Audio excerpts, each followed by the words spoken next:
Muchas veces solemos escuchar o solemos decir nosotros que tenemos comprometido nuestro sistema inmune, esa suerte de escudo protector, y estoy domesticando el tema absolutamente, que sentimos que tenemos ante la posibilidad de infecciones o enfermedades. ¿Qué es el sistema inmune exactamente y qué cosas lo debilitan? Es lo que nos convoca a hablar con ella, Patricia Giner, médica antroposófica. Hola, Patri, ¿cómo va? Hola chicos, ¿cómo están? Tanto tiempo. Muy bien, sí, Buen día. mucho. Bienvenida al programa, ¿eh?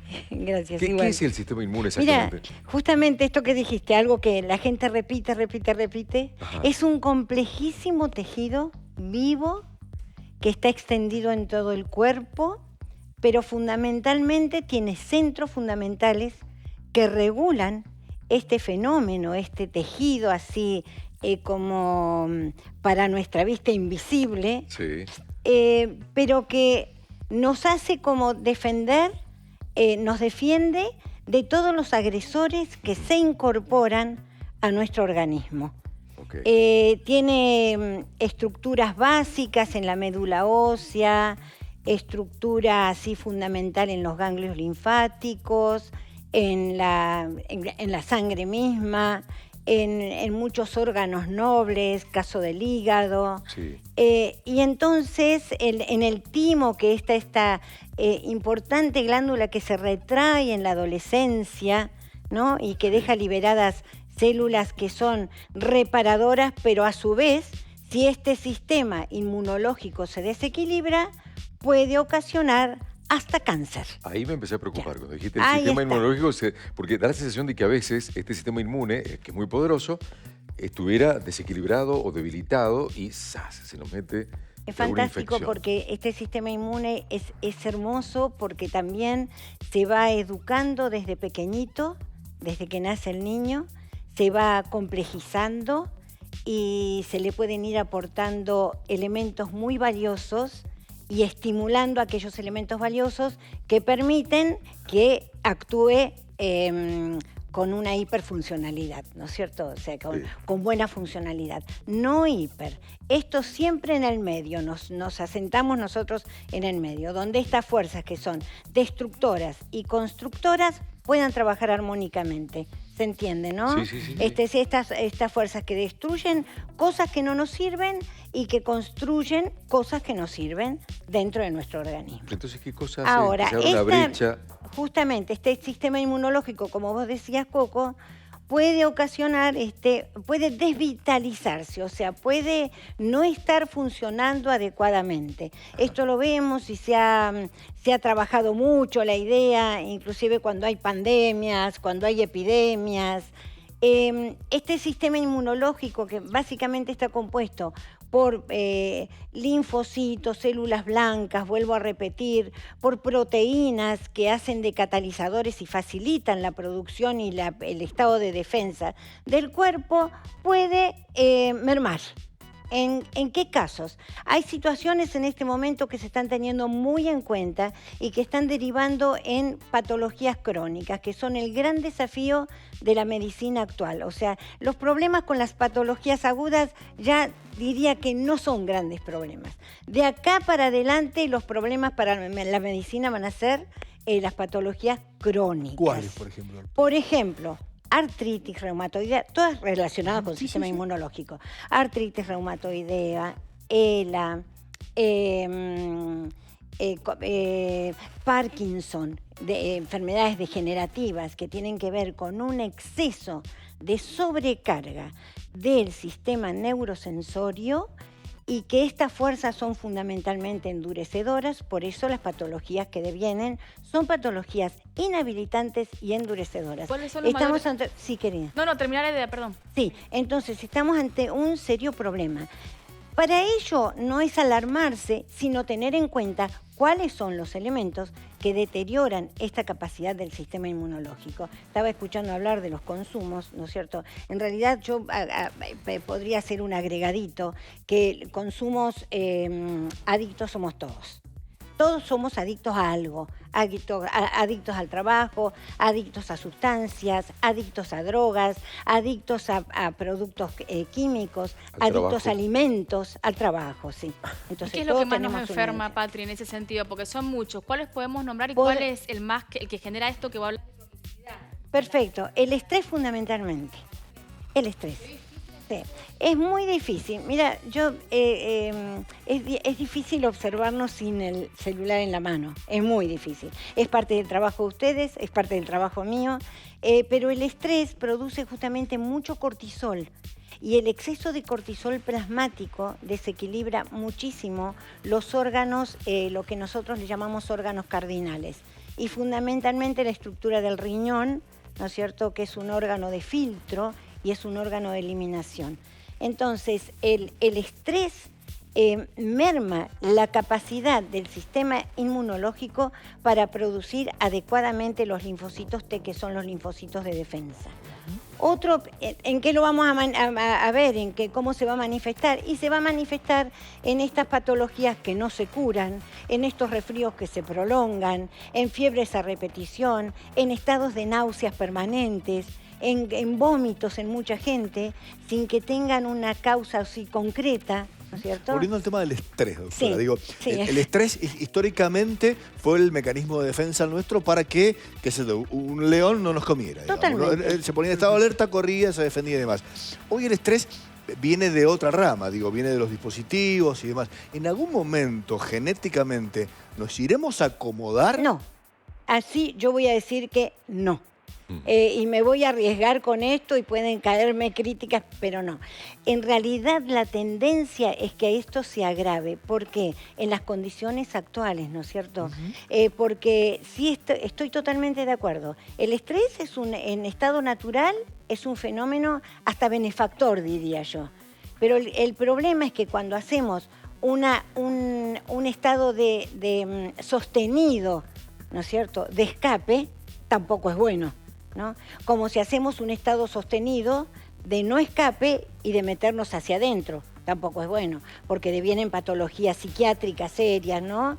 De no conectarse con el otro. Por ejemplo, el aislamiento durante la pandemia ha producido, a consecuencia del aislamiento, muchísimos fenómenos psiquiátricos. Entonces, estamos asistiendo en este momento a problemas de depresiones en niños y adolescentes. Hay cifras que no surgen a la luz, pero hay cifras así bastante caóticas respecto a suicidio adolescente, a suicidio infantil. ¿Sí? Doctora, ¿y el uso de corticoides? ¿El cortisol en exceso? Totalmente. El uso de corticoides justamente es como un sustituto de algo que nosotros hacemos cuando hay un cuadro inflamatorio o lo que se llama tormentas de citoquinas, ¿no es cierto? ¿Qué cosa? Que es una proteína, tormentas de citoquinas, tormentas. Sí. Es cuando se produce un estado inflamatorio permanente y esto surge en muchos pacientes, en muchas personas, como un estado inflamatorio permanente del sistema metabólico motor. Más precisamente como un estado inflamatorio permanente del intestino. Es común encontrar esto en las consultas, así en lo cotidiano, que el intestino está inflamado. Yo me alimento, dejo gluten, me cuido, pongo horarios, hago dieta de ayuno intermitente y sin embargo, el intestino sigue inflamado. Entonces, ¿qué es lo que se pierde? Justamente, si el sistema inmunológico es este sistema sutil que está defendiendo contra los agresores, y los agresores se dicen que son virus, bacterias, químicos, sustancias, tóxicos en general, ¿qué pasa? Este sistema no puede trabajar bien. Pero yo agrego que también nosotros internamente tenemos una microbiota, o sea, también hay virus, bacterias, hongos dentro nuestro, que conviven como conviven en un estado de salud, como conviven en la naturaleza, ¿sí? Nosotros no podemos agarrar una bomba nuclear y erradicar virus, bacterias, hongos para que no nos afecten. Si esto depende de nuestro sistema y la calidad de nuestro sistema inmunológico. O sea, se han hecho estudios interesantísimos donde, por ejemplo, la vibración de ondas de las bacterias Si se mantienen por debajo de la vibración de ondas de lo que es el sistema inmunológico, las bacterias, los virus, los hongos no afectan, conviven. Y este es el gran problema. Nuestras defensas bajan, justamente cuando se dice nuestras defensas bajan, es que el sistema inmunológico no está desarrollando la suficiente información y aportes para que pueda frenar la hiperactividad de este otro sistema que es parte nuestro también. Da la sensación de que la contemporaneidad, estamos yendo por el camino equivocado, digo, ¿no? Y uno por ahí mira para atrás y dice, che, la verdad que los abuelos no se enfermaban tanto, estamos más vulnerables vivían ahora, ¿no? más tiempo, pero algunas cosas hemos hecho bien. ¿Qué de lo que tenemos hoy, de la cotidianidad, está bien? ¿Y qué debiéramos corregir y mirar para atrás y decir, che, estaba mejor como hacían los abuelos? ¿O estaban más resguardados los abuelos? Yo creo que era así. Yo creo que era así.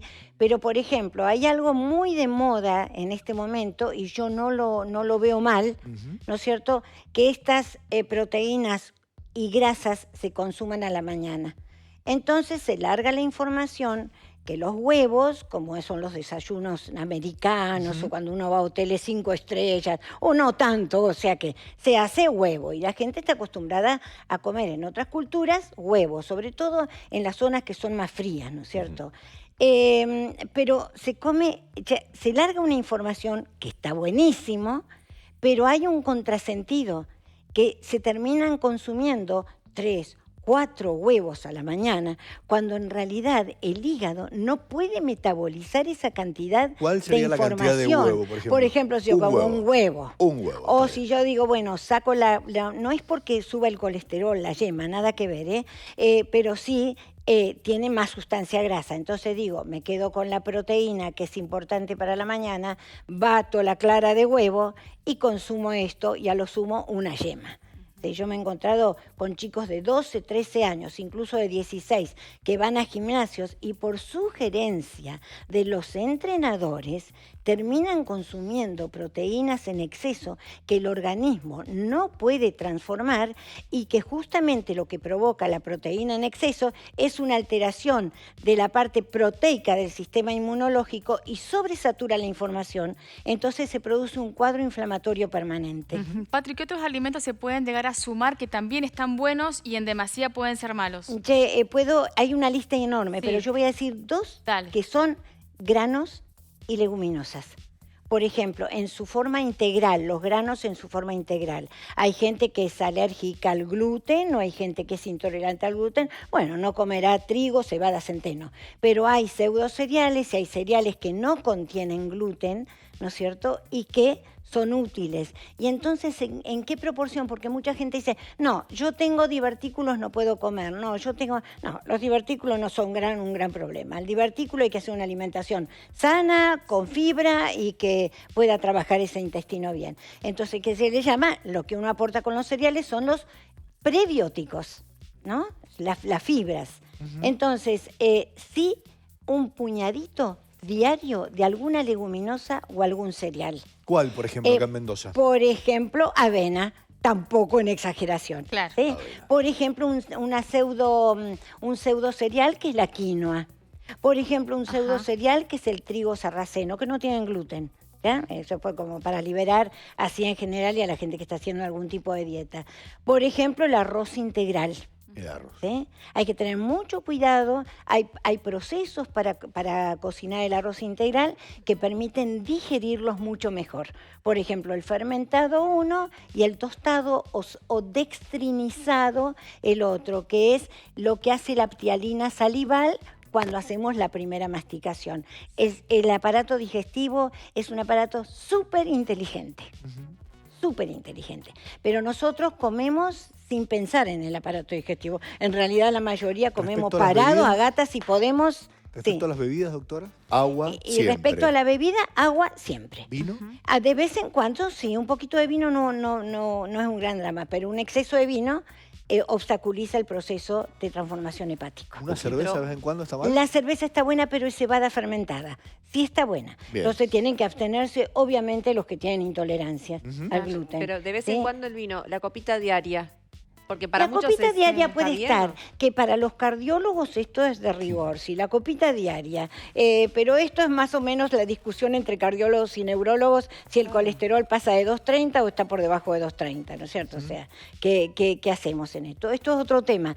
Pero el tema es que también, por ejemplo, hay que hacer aportes vitamínicos, pero no todas las vitaminas, ¿no? Claro. Entonces los aportes vitamínicos hay que secuenciarlos. Por ejemplo, hacer 15 días una vitamina, otros 15 días otra vitamina. Y es como el sistema inmunológico, que es súper inteligente, reconoce esto y trabaja sobre el material correspondiente. ¿Cómo puedo ayudarme con la vitamina D puntualmente, que es tan, pero tan... ¿Cómo me ayudo y de qué forma? Uno piensa, tomo sol. Bueno, pero ¿de qué otra manera también más puedo ayudar a mi organismo? Justamente con los cereales y las leguminosas. Y después, otro elemento que es caro, pero bueno, tal vez es caro comer eso y tomar un buen vino y tomar, entonces bueno, hay que optar por acá.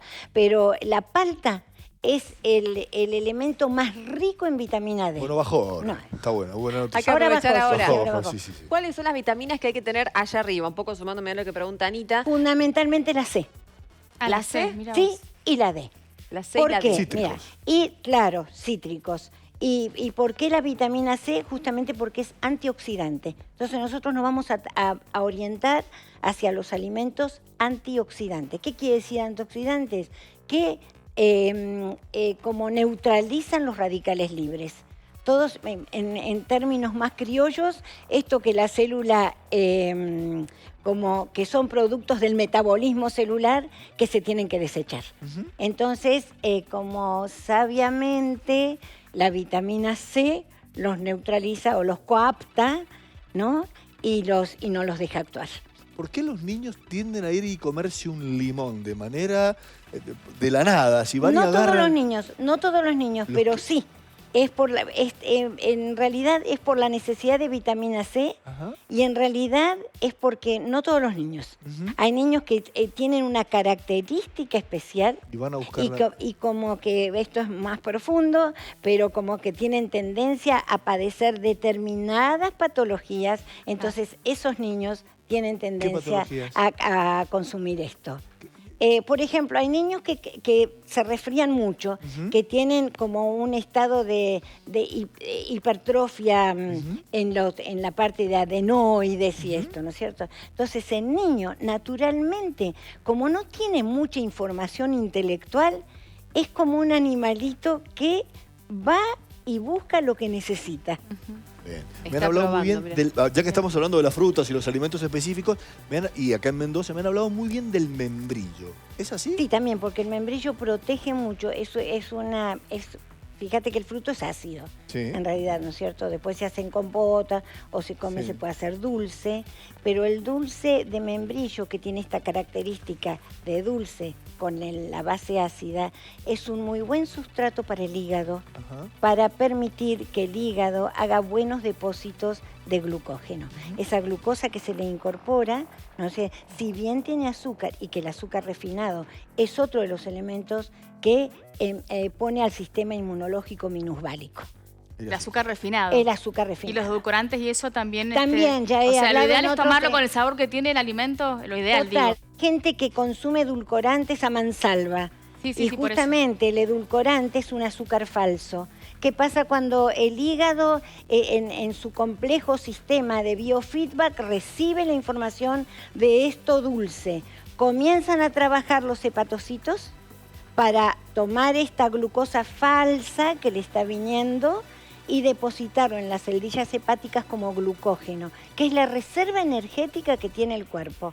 Pero cuando no le llega nada, el hígado trabaja en falso, ¿no es cierto?, en vacío. Entonces se agota. ¿Y qué pasa con los suplementos, Patri? Temas de cirrosis, Patri, ¿qué pasa hígados grasos? Con los suplementos. Viste que ahora está de moda el tema del colágeno, suplemento no sé qué, esto te ayuda al organismo, te ayuda a la defensa. ¿Esto es así? ¿Lo encontramos realmente en ese tipo de suplementos o en ese colágeno que nos venden en las farmacias? ¿O tenemos otra manera de buscarlo? Sí, tenemos otra manera de buscarlo. Lo que pasa es que hay que hacer una alimentación muy racional, muy consciente y la mayor parte de la gente no está dispuesta. Llevo 40 años de profesión y te digo que la gente que está dispuesta es más o menos, no sé si llega al 15%. Hacer un cambio drástico en la alimentación. Lo hace por susto, lo hace porque tiene que bajar de peso, lo hace porque está haciendo un deporte de alta complejidad o que tiene mucho requerimiento, lo hace, pero en general plantearse esto de decir, quiero hacer una alimentación para que mi sistema inmunológico funcione claro, que esté óptimo. mejor. Pero no sirve entonces lo que compramos en dietética. Sí, voy a ¿Sirve o no? decir esto que sí. ¿Sirve? Okay. Lo que hay que consumir lo menos, lo que tenga menos aditivo posible. Por ejemplo, en el caso de colágeno, sí, un colágeno hidrolizado básico, que los hay y muy buenos, pero no es que sustituyan lo que uno no ha hecho con las articulaciones y con la piel durante una alimentación sana sostenida. Claro. Patri, marcás, como tantos otros colegas o especialistas en salud, el tema del estrés como lo que tiene la llave para romper, para abrir y meterse una enfermedad a nuestro organismo. Vivimos en Argentina. Danos algunos consejos para combatir ese rompimiento del la sistema ruptura inmunológico. del estrés, esto que uno no puede salir. Sí. No, fundamentalmente es como tomarse que siempre lo digo, si se pueden, 15 minutos, si no se pueden, 10 minutos, y no se pueden 10, 5 minutos diarios de un trabajo respiratorio para hacer la entrada de aire consciente, porque en este momento ninguno de los que estamos acá somos conscientes del aire que está entrando. Salvo que estamos hablando mucho, sí, hay un agotamiento. Y fundamentalmente para poner la mente en blanco. Y es muy difícil, pero hay que intentarlo. Estos 5 minutos donde yo digo, me tomo una pausa, no me tomo un té, hago una relajación. ¿Sí? Entonces, también esa relajación yo la puedo hacer 5 minutos a la mañana o 3 minutos, 2 minutos a la tarde y 3 minutos a la noche, por ponerle un tiempo, ¿no es cierto? Pero es esta pausa y sobre todo la actividad física.